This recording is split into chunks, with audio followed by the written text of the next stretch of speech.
My freedom means a whole lot to me. A whole lot. They offered me 41 years to life for something I didn't do. The bottom line is the bail system wasn't right.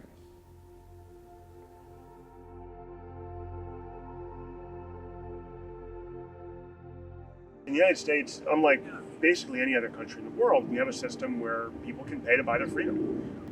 The decision about whether or not someone who's charged with a crime or arrested and not even yet charged is held in custody in a jail cell, in a cage, or is released back to their family and their community is a decision that's based almost entirely on their ability to pay a non-refundable fee to a for-profit corporation. We know that people can't afford the bail. And so to then set really high bail for them and then have them not be able to get released because they can't afford it, whereas an affluent person who gets charged with some other violent crime and is given a bail is able to pay it and get out, doesn't have any relationship to public safety. It just means that you had the money.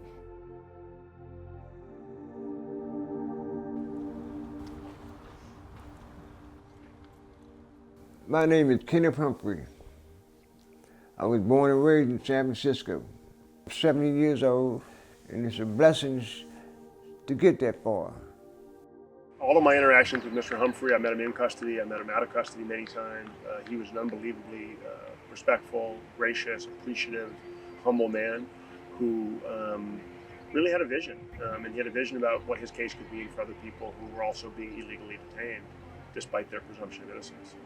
He was charged with felonies for robbery, residential burglary, and elder abuse. It was charged as a 3 strikes case, which means that he had 2 prior strike convictions alleged. They were quite old. I think they were about 20 years old or so. And the accusation was that he was having a conversation with the other resident, that he followed him to his door and into his apartment, demanding some money from him. The police report sort of suggested that Mr. Humphrey had taken a few dollars and a bottle of cologne from the gentleman and maybe pushed him onto a bed.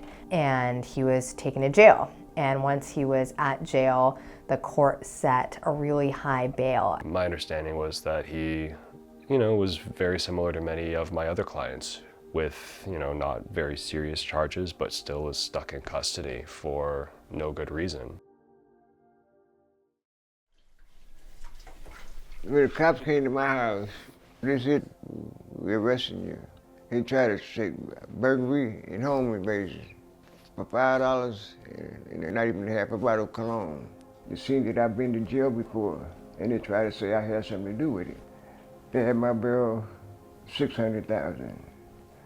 $600,000. What did I do to get my bail like that? I ain't did nothing.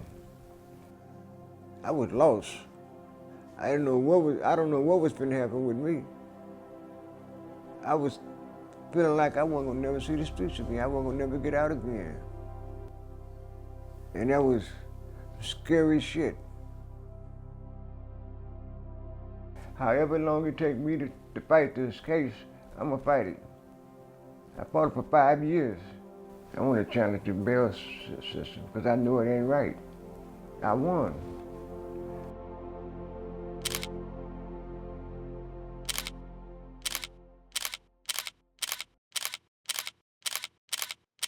In 2020, Kenneth Humphrey challenged the bail system, leading the Supreme Court in a case called In re Humphrey.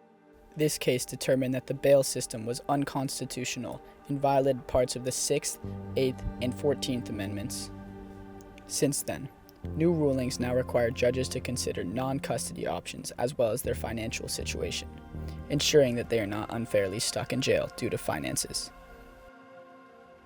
The Humphreys case set new law, first in San Francisco and then through the state of California. After Humphrey, there was a huge shift in terms of how many individuals were being held. Now, judges are required to consider non-custody options before they set bail.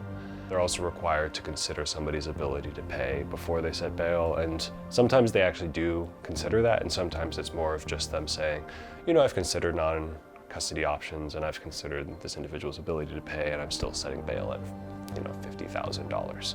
And then the issue is whether it is actually making that big of an impact When it first happened, I think that there was a big just shift in terms of the way the judges were thinking about it. They didn't know what they had to say in order to not get their decisions appealed. And now that they've figured out exactly what they have to say to not get their decisions appealed, the case is having less of an impact. But it still is like an important thing that we get to tell judges remains the law. San Francisco is known to be one of the most progressive cities in terms of the pretrial system. Leading the state was Senate Bill 10 that required judges to consider the individual's risk to society and ability to post bail. Still, 400,000 individuals in the United States continue to sit in custody awaiting their trial, 70% of whom have not yet been convicted of a crime. Many people are not in a position to afford the premium from a bail bonds company. This prompts the question, should people remain guilty until proven wealthy?